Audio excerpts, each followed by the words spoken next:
I've written a book called Building Bad, in which I argue that architectural functionality is often constrained by political and economic forces, while it is also effectively undermined by modes of expression. Politics and economics, in other words, establish lower and upper bounds for all utilitarian functions, whose costs and benefits are continually assessed on the basis of the profitable accumulation of wealth within a competitive global economy. Simultaneously, an artistic sensibility, also driven by competition, often contorts buildings into increasingly untenable forms.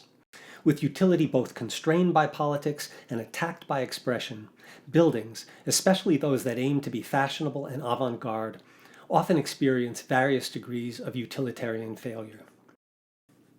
The political constraints and expressive tendencies affecting architectural utility are separately examined in the two parts of this book, while an epilogue looks at the implications for architectural education.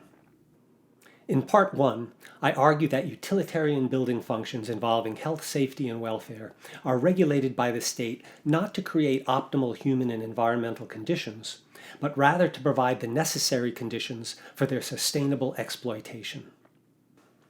Part 2 looks at architectural expression and argues that a type of modernist abstraction, continuing to this day in much avant-garde production, largely ignores fundamental building science principles based on control layer theory and a probabilistic understanding of building failure.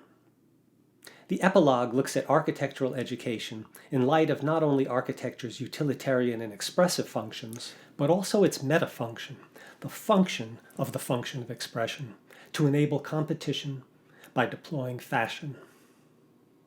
I conclude that architectural pedagogy, increasingly alienated from technical, social, and practical concerns, has become complicit in the proliferation of utilitarian building failure.